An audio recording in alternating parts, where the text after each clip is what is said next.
तो स्कंद पुराण में और पद्म पुराण में महात्मा का वर्णन किया गया, परंतु प्रथम पद्म पुराण में कहा गया। और पद्म पुराण में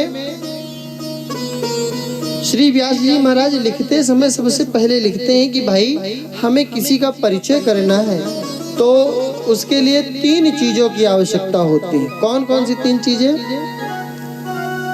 पहली कि अगले का नाम क्या है, दूसरी कि उसका काम क्या है, और तीसरा उसका स्वभाव क्या है।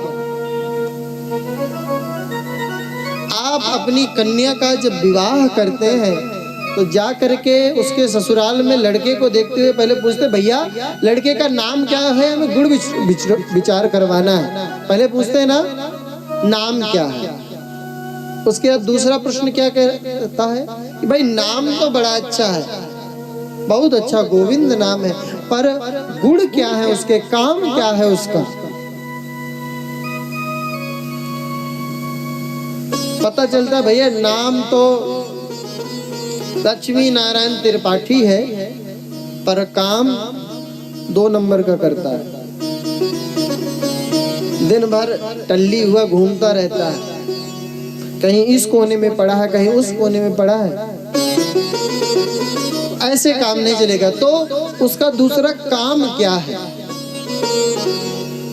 कोई भी कैसा भी बाप हो, पर जब अपनी लड़की का विवाह करने जाएगा ना तो वो पहले पता करेगा कि भाई लड़का करता क्या है, क्या वो मेरे बच्ची का पेट भर सकता है, भोजन खिला सकता है, 2 समय का भोजन दे सकता है, उसे पहनने के लिए वस्त्र दे सकता है, तो काम क्या करेगा। और तीसरा स्वभाव क्या है।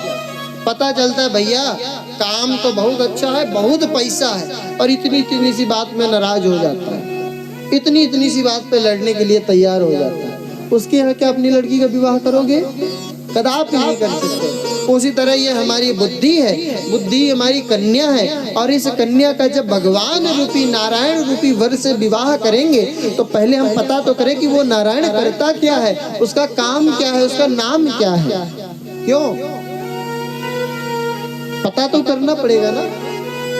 व्यास जी महाराज कहते हैं भैया नाम तो बड़ा सुंदर है, क्या नाम है? तो कहा सच्चिदानंद रूपाय विश्वोत्पत्त्यादि हेतवे तापत्रय विनाशाय श्री कृष्णाय वयं नुमः। सबसे पहले कहा गया सच्चिदानंद रूपाय, नाम बता रहे हैं सत चित और आनंद। कई बार क्या होता है कि एक व्यक्ति के 2 नाम हो जाते हैं, 3 नाम हो जाते हैं ना। घर का नाम अलग है, स्कूल का नाम अलग है, माँ उसे अलग नाम से बुला रही है। उसी तरह भगवान के व्यास जी महाराज ने 3 नाम लिए। तो पहला कौन सा है? तो कहा पहला नाम है सत। प्रश्न कर दिया भैया सत नाम है यदि उनका, तो क्या उनका स्वरूप भी यथा नाम तथा गुणा है, वो है भी सत की असत है? कहा नहीं भैया, सत का स्वरूप है, परम सत्य है वो। तो कहा सत की परिभाषा क्या है? तो कहा सत की परिभाषा ये है, सत्य कहिए जो बिनसे नाही। सत उसे कहा गया जो नष्ट ना होता हो, जिसका कभी नाश ना होता हो, जो अजेय हो, अमर हो, अक्षर हो, वो सत्य है। आप ये बताइए, सभी बुजुर्ग मेरे सामने बैठे हैं, आपका जब जन्म हुआ, समझ रहे हैं, जन्म हुआ, जन्म होने के बाद जब आपने सुरता को धारण किया, आपने बुद्धि को धारण किया, समझने की शक्ति उत्पन्न हो गई, उसके पश्चात आपने सुना होगा कि बूढ़े लोग राम राम राम भजते हैं। सुना होगा ना, राम राम राम।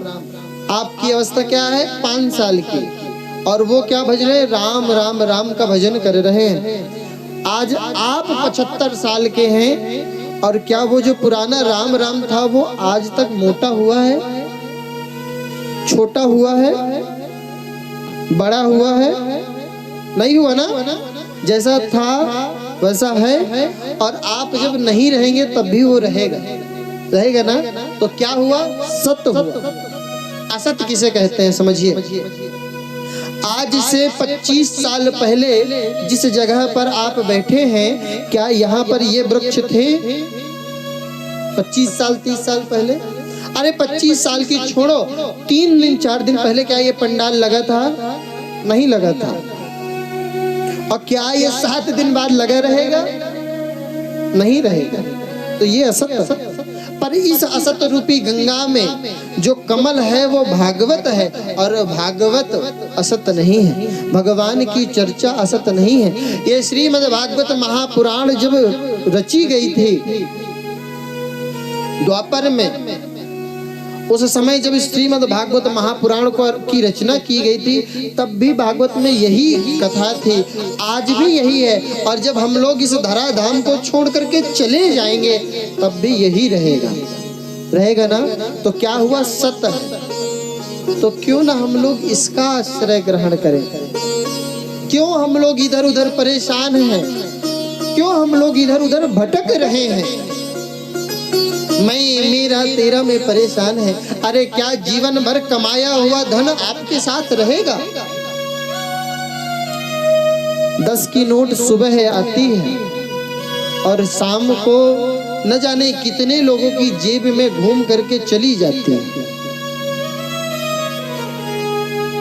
जिस दिन आपका यह प्राण त्याग होगा ना, यह शरीर छूटेगा ना, उस समय यह काम नहीं आने वाला। उस समय दाम काम नहीं आएगा, उस समय तो राम काम आएगा। इसलिए भैया राम भज लो, राम।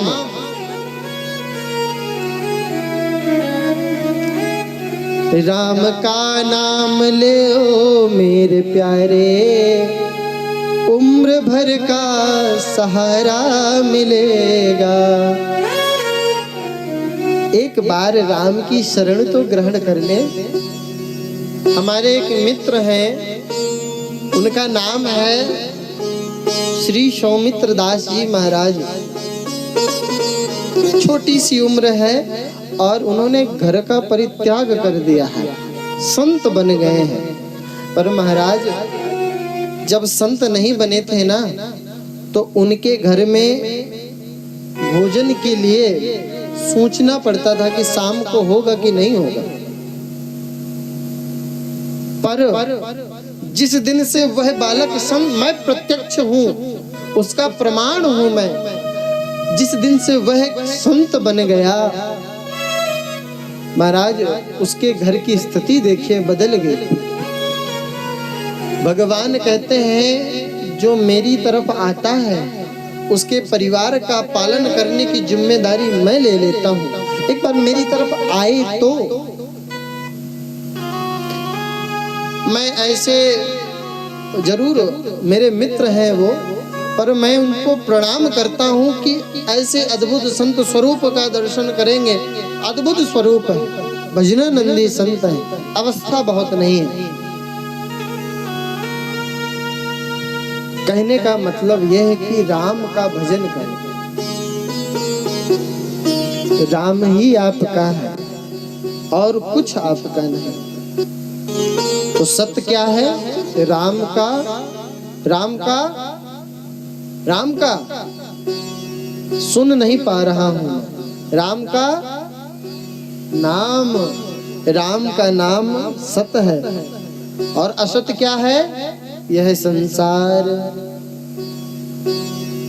इसीलिए तुलसीदास जी महाराज कहते हैं, यह चरित जगावहीं हरिपद पावहीं, तीन परे भवकूपा। जो इस चरित्र का गान करता है, श्रवण करता है, वो संसार में नहीं आता, वो इस संसार रूपी कूप में नहीं गिरता। बस श्रवण करे। तो सत्य क्या है? भगवान का नाम। दूसरा 3 नाम बताए ना, सत, चित और आनंद। तो चित किसे कहते हैं? कोई बताएगा चित किसे कहते हैं? क्यों? चित चेतना को कहते हैं। आपके अंदर जो विद्यमान है वह चित है। आप बैठ करके कथा सुन रहे वही चित है। क्या यह चेतना रूपी जो भगवान की शक्ति है आपके बाहर निकल जाएगी तो सुन सकते हैं? अरे मैं बोल रहा हूँ, वो चेतना रूप में मेरे अंदर विद्यमान है, तब मैं बोल रहा हूँ। यदि वह निकल जाए तो मेरा सामर्थ्य है कि मैं बोल पाऊं? नहीं है। इसलिए चित्त भी भगवान ही है। तीसरा नाम कौन सा है? आनंद। आनंद। अब ये बताओ कि यहां बैठ करके आनंद किसे आ रहा है? 4-5 लोगों को, औरों को नहीं आ रहा? अरे दोनों हाथ उठा के कहो आ रहा है कि नहीं? तो भी बोलो नंद के लाला की जय हो। तो आनंद का स्वरूप भगवान है। पर एक विचित्र बात यह है कि आनंद एक ऐसी वस्तु है, एक ऐसा शब्द है जिसकी का कहीं विलोम नहीं बना। सुख का विलोम बना है। सुख का विलोम क्या होता है? दुख। सुख का विलोम दुख होता है। पर कोई भी पीएचडी किए हुआ व्यक्ति आकर के कह दे कि भाई आनंद का विलोम बना हुआ, आनंद का कोई विलोम नहीं है। आनंद तो महाराज अजय है, अमर है। पर विचित्र बात यह है कि आनंद बोलने की वस्तु नहीं है। आनंद को तो अनुभव किया जा सकता है। आनंद अनुभव की वस्तु।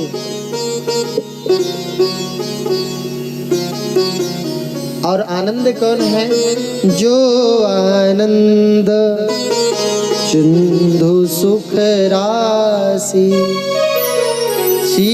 करते त्रयी लोक सुपासे।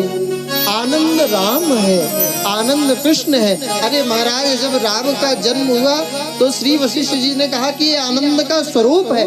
आनंद सिंधु, आनंद का सिंधु है।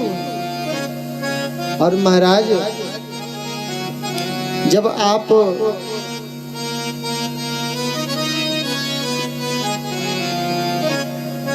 किसी मिठाई वाले के पास जाएंगे तो वो आपको मिठाई ही देगा। मिठाई वाला, हलवाई आपको मिठाई ही देगा। मिठाई वाले के पास जाकर के आप यदि पुस्तक मांगे तो नहीं मिलेगी। उसी तरह इस आनंद रूपी संसार में, इस आनंद रूपी कथा में आकर के दुख तो मिलने ही वाला नहीं। दुख तो संसार को मिलता है, संसारियों को मिलता है। यहाँ आने के बाद दुख नहीं। इसलिए आनंद का आश्रय ग्रहण करिए। सत चित आनंद, ये तो भगवान के नाम हुए। अब मैंने बताया ना कि लड़की का बाप जब जाता तो पूछता कि भाई लड़का करता क्या है? काम। तो काम में श्री व्यास जी महाराज कहते हैं भैया काम की बड़ी फैक्ट्री लगी है उनकी, बहुत बड़ा कारखाना है। किस चीज का? किस चीज का? तो कहा तापत्रय विनाशाय,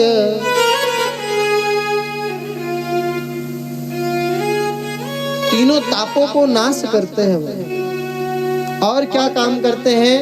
तो कहा काम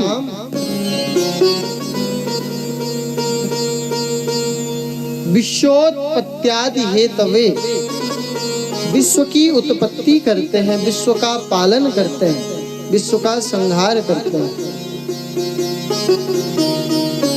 और स्वभाव कैसा है? तो कहा भगवान का स्वभाव।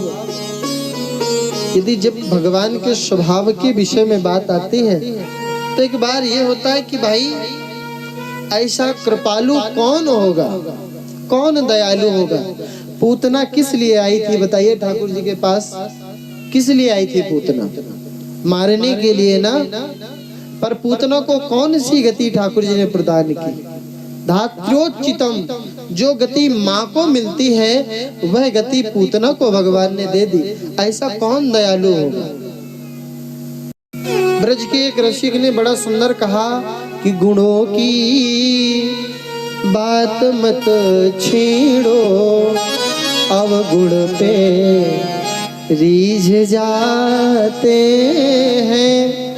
ऐसे हैं वो, ऐसे श्री कृष्ण का हम ध्यान करते हैं। इसीलिए भगवान का नाम लो और भगवान का नाम लेकर के इस भव सागर से पार हो जाओ। क्यों? क्योंकि भगवान का नाम तो अमृत है